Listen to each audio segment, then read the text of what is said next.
ओम श्री विष्णवे नमः। ओम बृहस्पते नमः। आप सभी का हमारे YouTube चैनल पर हार्दिक स्वागत है।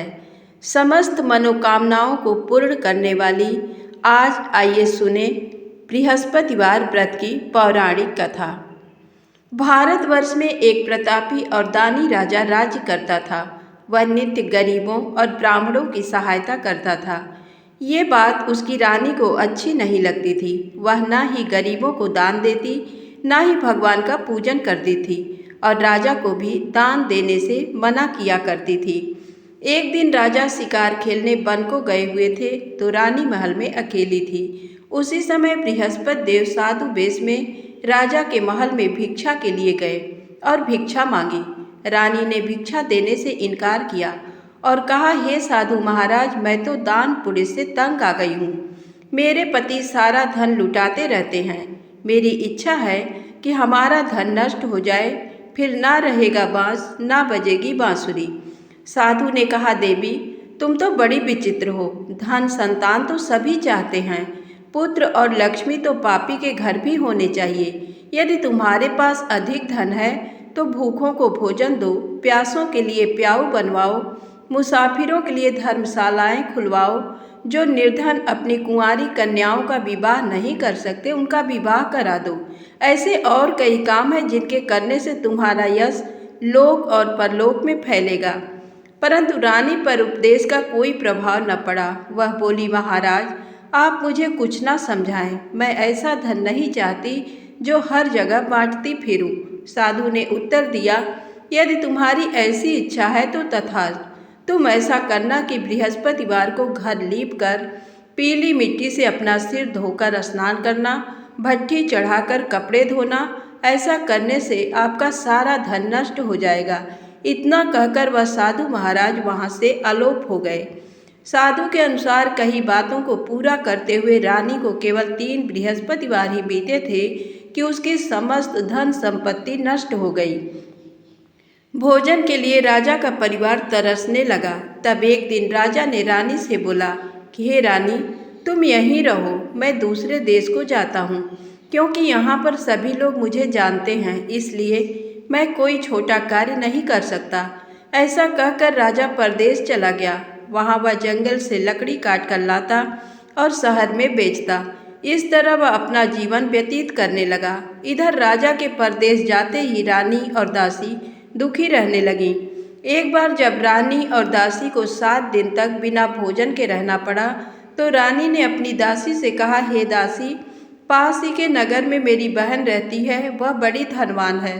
तू उसके पास जा और कुछ ले आ ताकि थोड़ी बहुत गुजर बसर हो जाए।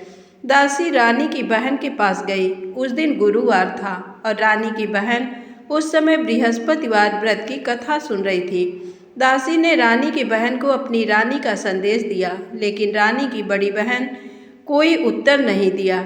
जब दासी को रानी की बहन से कोई उत्तर नहीं मिला तो वह बहुत दुखी हुई और उसे क्रोध भी आया। दासी ने वापस आकर रानी को सारी बात बता दी। सुनकर रानी ने अपने भाग्य को कोसा। उधर रानी की बहन ने सोचा कि मेरी बहन की दासी आई थी, परंतु मैं उससे नहीं बोली, इससे वह बहुत दुखी हुई होगी। कथा सुनकर और पूजन समाप्त करके वह अपनी बहन के घर आई और कहने लगी, हे बहन, मैं बृहस्पतिवार का व्रत कर रही थी। तुम्हारी दासी मेरे घर आई थी, परंतु जब तक कथा होती है तब तक ना तो उठते हैं और ना ही बोलते हैं, इसलिए मैं नहीं बोली। कहो दासी, क्यों गई थी? रानी बोली, बहन तुमसे क्या छिपाऊं, हमारे घर में खाने तक को अनाज नहीं था। ऐसा कहते कहते रानी की आंखें भर आई। उसने दासी समेत पिछले 7 दिनों से भूखे रहने तक की बात अपनी बहन को विस्तार पूर्वक सुना दी। रानी की बहन बोली, देखो बहन, भगवान बृहस्पति देव सबकी मनोकामना को पूर्ण करते हैं। देखो, शायद तुम्हारे घर में अनाज रखा हो। पहले तो रानी को विश्वास नहीं हुआ, पर बहन के आग्रह करने पर उसने अपनी दासी को अंदर भेजा तो उसे सचमुच अनाज से भरा एक घड़ा मिल गया। ये देखकर दासी को बड़ी हैरानी हुई। दासी रानी से कहने लगी, हे रानी, जब हमको भोजन नहीं मिलता तो हम व्रत ही तो करते हैं, इसलिए क्यों न इनसे व्रत और कथा की विधि पूछ ली जाए ताकि हम भी व्रत कर सकें। तब रानी ने अपनी बहन से बृहस्पतिवार व्रत के बारे में पूछा। उसकी बहन ने बताया, बृहस्पतिवार के व्रत में चने की दाल और मुनक्का से विष्णु भगवान का केले की जड़ में पूजन करें तथा दीपक जलाए, व्रत कथा सुने और पीला भोजन ही करें। इससे बृहस्पति देव प्रसन्न होते हैं। व्रत और पूजन विधि बताकर रानी की बहन अपने घर को लौट गई। 7 दिन के बाद जब गुरुवार आया तो रानी और दासी ने व्रत रखा। घुड़साल में जाकर चना और गुड़ लेकर आई, फिर उससे केले की जड़ तथा विष्णु भगवान का पूजन किया। अब पीला भोजन कहाँ से आए, इस बात को लेकर दोनों बहुत दुखी थे। क्योंकि उन्होंने व्रत रखा था, इसलिए बृहस्पति देव उनसे प्रसन्न थे। इसलिए वे एक साधारण व्यक्ति का रूप धारण कर 2 थालों में सुंदर पीला भोजन दासी को दे गए। भोजन पाकर दासी प्रसन्न हुई और फिर रानी के साथ मिलकर भोजन ग्रहण किया। उसके बाद वे सभी गुरुवार को व्रत और पूजन करने लगीं। बृहस्पति भगवान की कृपा से उनके पास फिर से धन संपत्ति आ गई, परंतु रानी फिर से पहले की तरह आलस्य करने लगी। तब दासी बोली, देखो रानी, तुम पहले भी इस प्रकार आलस्य करती थी। तुम्हें धन रखने में कष्ट होता था, इस कारण सभी धन नष्ट हो गया। और अब जब भगवान बृहस्पति की कृपा से धन मिला है तो तुम्हें फिर से आलस्य होता है। रानी को समझाते हुए दासी कहती है कि बड़ी मुसीबतों के बाद हमने ये धन पाया है, इसलिए हमें दान पुण्य करना चाहिए, भूखे मनुष्यों को भोजन कराना चाहिए और धन को शुभ कार्यों में खर्च करना चाहिए, जिससे तुम्हारे कुल का यश बढ़ेगा, स्वर्ग की प्राप्ति होगी और पितृ भी प्रसन्न होंगे। दासी की बात मानकर रानी अपना धन शुभ कार्यों में खर्च करने लगी, जिससे पूरे नगर में उसका यश फैलने लगा। एक दिन राजा दुखी होकर जंगल में एक पेड़ के नीचे आसन जमाकर बैठ गया। वह अपनी दशा को याद करके व्याकुल होने लगा। बृहस्पतिवार का दिन था। एकाएक उसने देखा कि निर्जन वन में एक साधु प्रकट हुए। वह साधु वेश में स्वयं बृहस्पति देवता थे। लकड़हारे के सामने आकर बोले, हे लकड़हारे, इस सुनसान जंगल में तू चिंता मग्न क्यों बैठा है? लकड़हारे ने दोनों हाथ जोड़कर प्रणाम किया और उत्तर दिया, महात्मा जी, आप सब कुछ जानते हैं, मैं क्या कहूँ? ऐसा कहकर रोने लगा और साधु को अपनी आत्मकथा सुनाई। महात्मा जी ने कहा, तुम्हारी स्त्री ने बृहस्पति के दिन बृहस्पति भगवान का निरादर किया है, जिसके कारण रुष्ट होकर उन्होंने तुम्हारी ये दशा कर दी। अब तुम चिंता को दूर करके मेरे कहने पर चलो तो तुम्हारे सब कष्ट दूर हो जाएंगे और भगवान पहले से भी अधिक संपत्ति देंगे। तुम बृहस्पति के दिन कथा किया करो, 2 पैसे के चने मुनक्का लाकर उसका प्रसाद बनाओ और शुद्ध जल से लोटे में शक्कर मिलाकर अमृत तैयार करो। कथा के पश्चात अपने सारे परिवार और सुनने वाले प्रेमियों में अमृत व प्रसाद बांटकर आप भी ग्रहण करो। ऐसा करने से भगवान तुम्हारी सब मनोकामनाएं पूरी करेंगे। साधु के ऐसे वचन सुनकर लकड़हारा बोला, हे प्रभु, मुझे लकड़ी बेचकर इतना पैसा नहीं मिलता जिससे भोजन के उपरांत कुछ बचा सकूं। मैंने रात में अपनी स्त्री को व्याकुल देखा है, मेरे पास कुछ भी नहीं जिससे मैं उसकी खबर मंगा सकूं।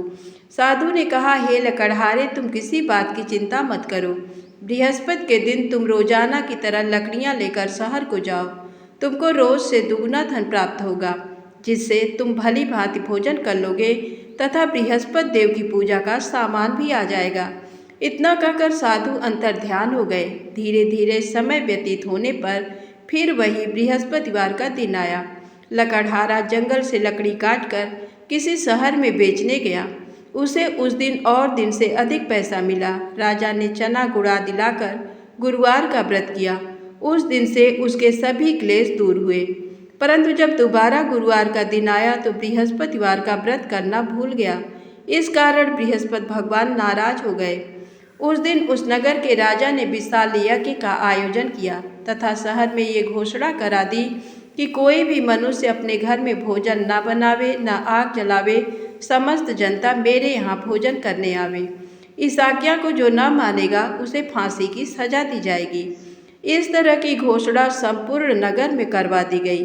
राजा की आज्ञानुसार शहर के सभी लोग भोजन करने गए, लेकिन लकड़हारा कुछ देर से पहुंचा, इसलिए राजा उसको अपने साथ घर लिवा ले गए और ले जाकर भोजन करा रहे थे तो रानी की दृष्टि उस खूंटी पर पड़ी जिस पर उसका हार लटका हुआ था। वह वहाँ पर दिखाई नहीं दिया। रानी ने निश्चय किया कि मेरा हार इस मनुष्य ने चुरा लिया है। उसी समय सिपाहियों को बुलाकर उसको कारागार में डलवा दिया। जब लकड़हारा कारागार में पड़ गया और बहुत दुखी होकर विचार करने लगा कि न जाने कौन से पूर्व जन्म के कर्म से मुझे ये दुख प्राप्त हुआ है, और उसी साधु को याद करने लगा जो कि जंगल में मिला था।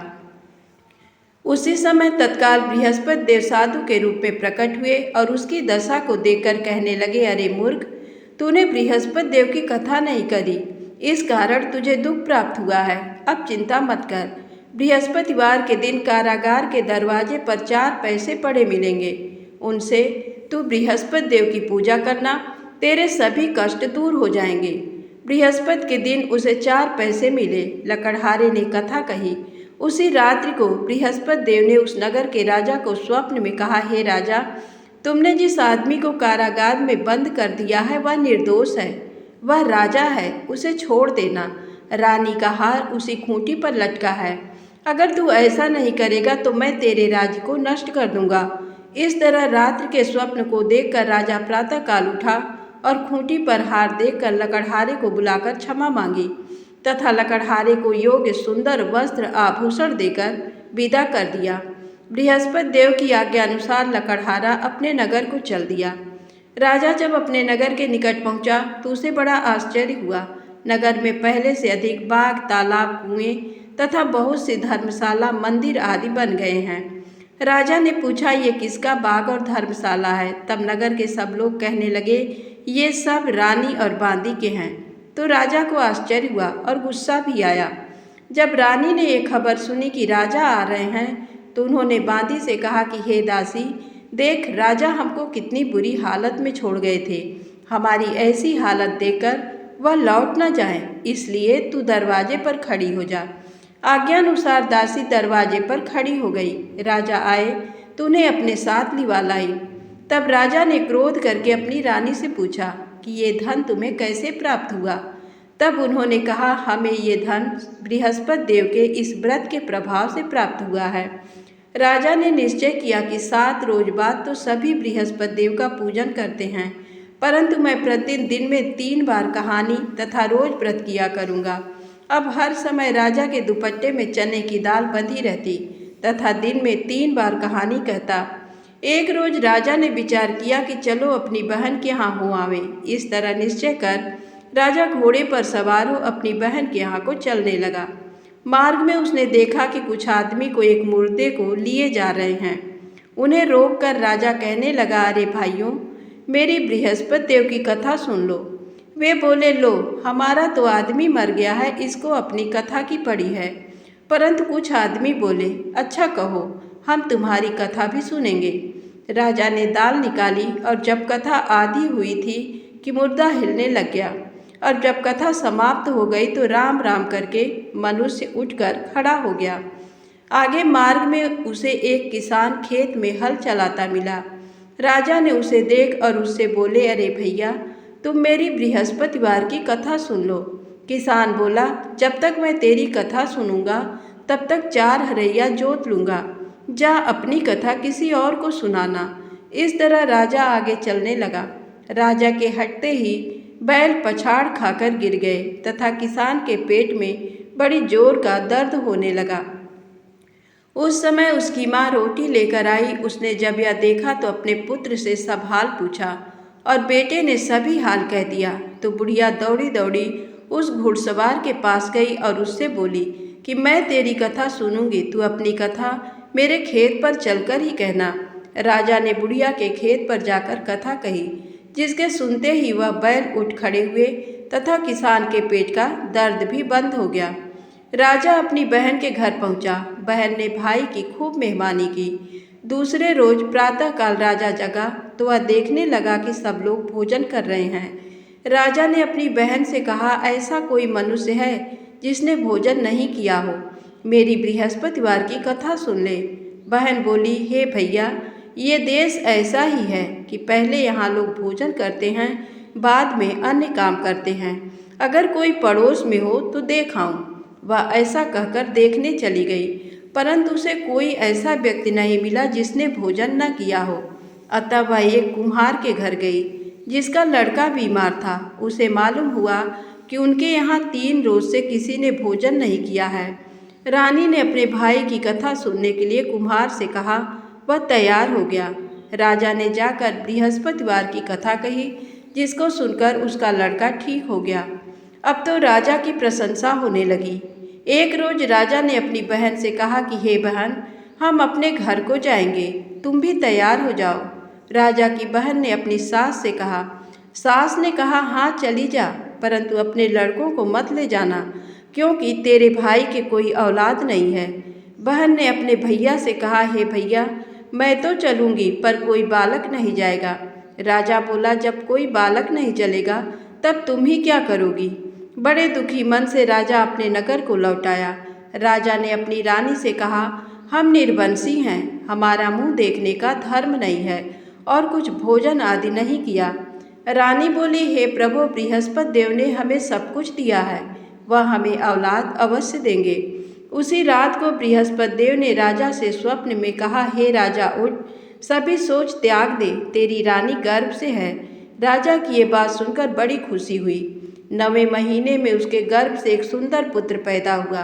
तब राजा बोला, हे रानी, स्त्री बिना भोजन के रह सकती है, पर बिना कहे नहीं रह सकती। जब मेरी बहन आए तुम उससे कुछ कहना मत। रानी ने सुनकर हाँ कर दिया।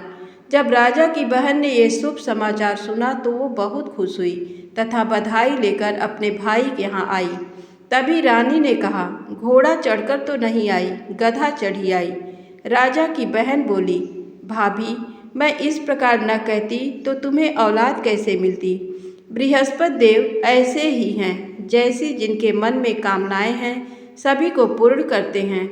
जो सद्भावना पूर्वक बृहस्पतिवार का व्रत करता है एवं कथा पढ़ता है अथवा सुनता है, दूसरों को सुनाता है, बृहस्पति देव उसकी सभी मनोकामना पूर्ण करते हैं। बोलो बृहस्पति भगवान की जय।